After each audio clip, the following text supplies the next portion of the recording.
के 2 नन की गिरफ्तारी के बाद प्रदेश का तापमान राजनीतिक गलियारों में बढ़ गया है, जहां राज्य सरकार ने जांच के साथ ही साथ ये भी स्पष्ट कर दिया है कि ये आदिवासी समुदाय की बात है और इस पर किसी भी प्रकार की ढिलाई नहीं बरती जाएगी। वहीं मुख्यमंत्री विष्णुदेव साई ने कहा है कि ये प्रलोभन और मतांतरण का सीधा मामला है, जहां मामला अदालत में पहुंच चुका है। वहीं केरल से पहुंचे डेलीगेट्स ने अपनी बातें रखते हुए प्रदेश सरकार पर आरोप लगाए हैं, साथ ही साथ आरएसएस और बजरंग दल को भी निशाना बनाया है और कहा है कि ये संविधान से अलग संविधान छत्तीसगढ़ में चल रहा है। बात बता रही हूँ, कौन रूल में छत्तीसगढ़ बंद हो सकता है लेकिन संविधान बंद नहीं हो सकता। कहीं भी बंद करो आप करो, लेकिन हम भी कहते हैं संविधान इस देश में बंद होने वाला नहीं। मैं ये कहना चाहती हूँ, आज जो राजनीति छत्तीसगढ़ में चल रही है वो राजनीति संविधान से परे है, संविधान से बहुत दूर है। और उस राजनीति के चलते बजरंग दल जैसे संगठन को कानून को हाथ में लेकर किसी को पीटना पुलिस के सामने और गलत आरोप लगाकर एफआईआर करवाना, ये राजनीति है, वो हम स्वीकार नहीं करते हैं। हम अपना काम कर रहे हैं, एविडेंस भी ऐसा ही इकट्ठा कर रही है। Did you talk to the Home Minister about the case? The Central Home Minister Amit Shah ji, No, Chhattisgarh. देख हमने प्रयास किया, हमने वो तो अभी डिप्टी चीफ मिनिस्टर भी है ना, हालांकि उनके ऊपर भी कुछ केस पहले लगे थे, लेकिन उसकी बात मैं आज नहीं कर रही हूँ। ना मैं नहीं करना चाहती हूँ। ये तो बीजेपी का अपना मुद्दा है, कितने केस वाले को तोहफा देकर बनाते हैं, हम उसके बारे में टिप्पणी नहीं करेंगे। लेकिन क्योंकि वो संवैधानिक पोजीशन पर है, हम जरूर मिलते।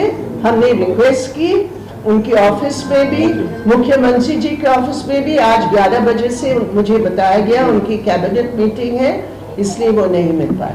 पहली बात ये है कि आज हम लोग 2 नन से मिले जो दुर्ग जेल में बंद है, और हम लोग एक आदिवासी युवा से मिले जिनका नाम है सुखमय मारंगी, जो नारायणपुर के हैं। और हमारी बातचीत हुई है लड़कियों के साथ, जो पेरेंट्स हैं, जो आदिवासी 3 आदिवासी लड़कियां जो एडल्ट्स हैं, जिनके नाम है ललिता, कमलेश्वरी और सुकृति। उनके जो गार्डियंस हैं उनके साथ हमारी बातचीत फोन पर हुई है। तो तथ्य आधारित जो हमने मुख्यमंत्री जी को ज्ञापन सौंपा है, उसमें जो मुख्य 3-4 बातें हैं मैं आपके सामने डेलीगेशन की ओर से रखना चाहती हूँ। क्या है?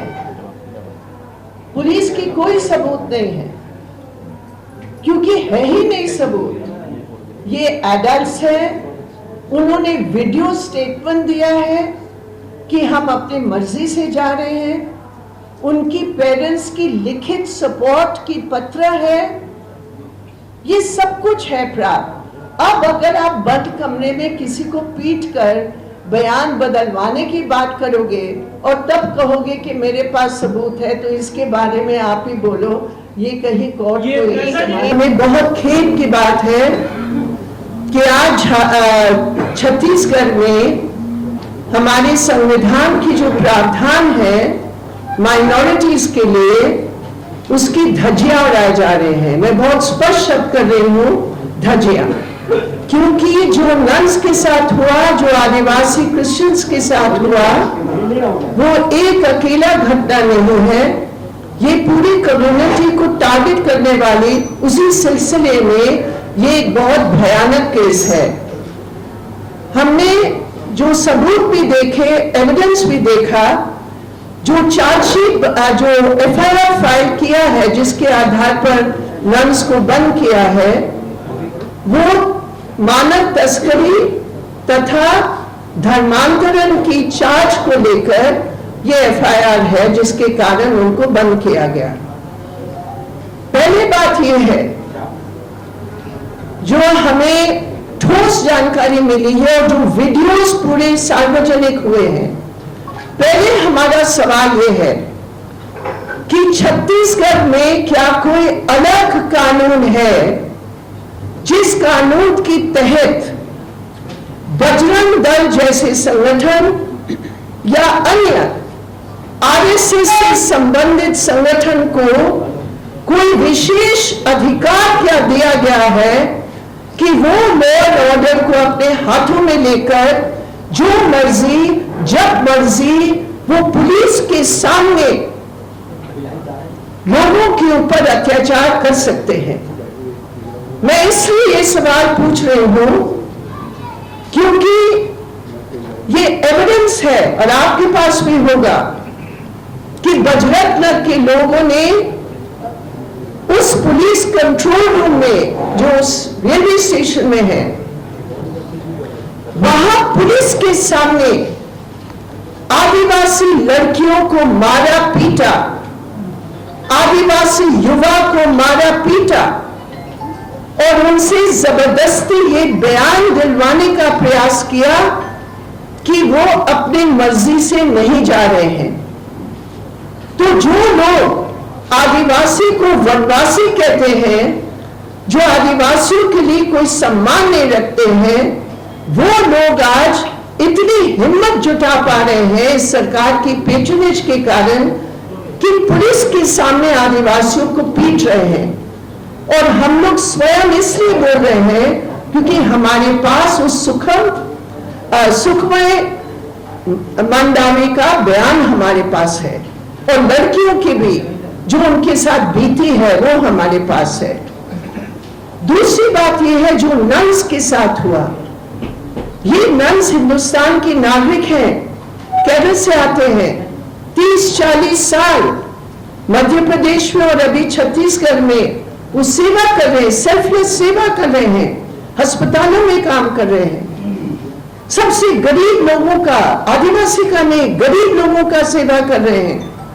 और आज उनको उस जेल में बंद करके जिस तरह उनके साथ व्यवहार किया गया पुलिस के सामने, मैं आपको बता रही हूं, एक नागरिक होने के नाते हमारा सिर झुक जाता है शर्म से कि आज हमारे देश में ऐसे हालात हो सकते हैं कि 2 नन्स को इतना ह्यूमिलेट किया गया, इतनी धमकी दी गई, इतनी गंदे गालियां, और वो एक औरत से जिसके ऊपर केस लगे हुए हैं और खुलेआम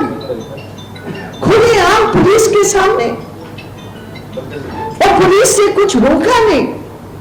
बाद में पुलिस ने देखा जब पीट रहे ज्यादा तो पुलिस ने उस लड़के को अलग कमरा में डाल दिया क्योंकि उन्होंने कहा इसकी इतनी पिटाई हो रही है। तो ये सवाल मुख्यमंत्री जी से हम कहना चाहते हैं, नन्स के ऊपर जो आपने केस लगाया सरासर झूठ है, सरासर एक तय एजेंडा के आधारित आप लोगों ने किया है। इसलिए तुरंत एफआईआर को खारिज करो और उनको तुरंत रिहा करो। दूसरी बात, जिन्होंने ये हमला किया उनके ऊपर एक्शन लो। तीसरी बात, जो पुलिस वालों के सामने हमला हुआ पुलिस के खिलाफ एक्शन लो। और आमतौर पर जो क्रिश्चियन कम्युनिटी को इस प्रकार बनाया जा रहा है, आतंकित किया जा रहा है कि आज एक नन रोकर हमारे सामने बोल रही है कि हमें बताया गया हम विदेशी हैं। क्या हमारे देश की हर माइनॉरिटी को विदेशी बोलकर ये हालात हम लोग बनाएंगे? तो इसलिए हम बहुत सख्त रूप से हमारे साथी बोलेंगे, लेकिन हम कहना चाहते हैं यहां एक लॉलेस सिचुएशन है समाज के कुछ हिस्सों के लिए, एक बिल्कुल लॉलेस सिचुएशन। हमने डिमांड किया, नन्स बीमार है, दोनों का आज बुखार था जब हम लोग मिले, दोनों आर्थराइटिस के पेशेंट्स हैं, उनको वो हाथ जेल की जमीन पर सोना पड़ रहा है, बैठने की जगह नहीं है। वो अपराधी नहीं है, वो गरीबों की सेवा करने वाले क्रिश्चियंस है कैथलिक्स है, इसलिए उनके साथ ये किया जाता है। तो ये हमारे 4-5 डिमांड्स हैं जो हमने मेमोरेंडम में दिया है, और अभी हमारे सांसद आपको बताएंगे, वो सब पार्लियामेंट में भी इन सवालों को निश्चित रूप पर उठाएंगे। और हम देखते हैं आज हमारे केरल के मुख्यमंत्री श्री पिनराई विजयन ने श्री नरेंद्र मोदी प्रधानमंत्री को भी एक पूरे घटना के बारे में बताया और रिक्वेस्ट की कि तुरंत उनकी पर्सनल इंटरवेंशन होना चाहिए। तो ये क्योंकि ये नन्स केरल के हैं तो केरल के मुख्यमंत्री ने किया, लेकिन एक सार्वजनिक मानव, देखिए जो बात आप लोग कर रहे हैं उसकी वास्तविकता ये है कि नारायणपुर की 3 बेटियों को नर्सिंग की ट्रेनिंग दिलाने और उसके पश्चात नौकरी दिलाने का वादा किया गया था, और नारायणपुर का एक व्यक्ति तीनों बेटियों को दुर्ग रेलवे स्टेशन पर 2 ननों को सुपुर्द कर दिया, और नन लोगों के द्वारा तीनों बेटियों को आगरा ले जाया जा रहा था। और इसमें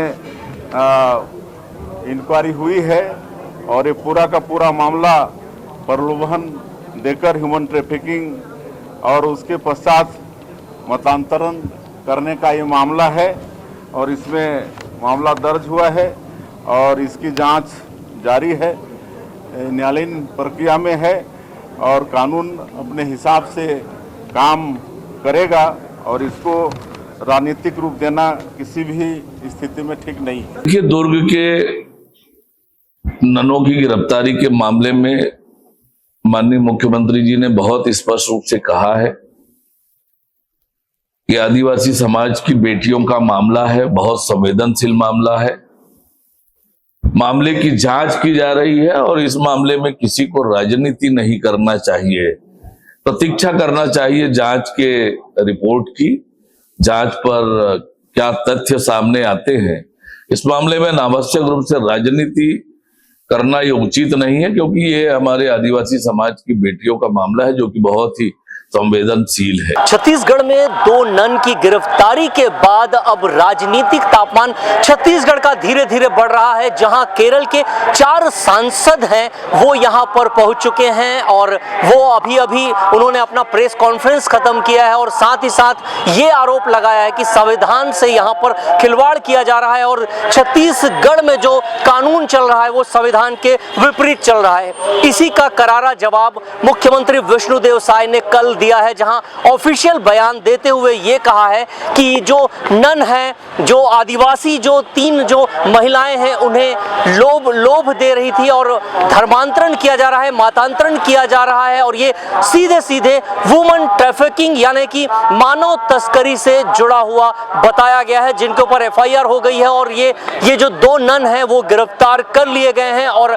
अभी वर्तमान में 8 अगस्त तक इसकी सुनवाई को टाल दी गई है, जहां इसके बाद अब राजनीतिक तापमान बढ़ रहा है, और केरल से जो डेलीगेट्स है वो केरल से आकर यहां पर दबाव बना रहे हैं कि वो नन्स जो हैं वो बेकसूर हैं और उन्हें फंसाया जा रहा है, और साथ ही साथ यहां पर जो बजरंग दल के कार्यकर्ता है उन पर भी आरोप लगाए गए हैं। अपने सहयोगी विशाल के साथ राजू दीवान, लोक स्वर टीवी और CCN शार्क न्यूज के लिए।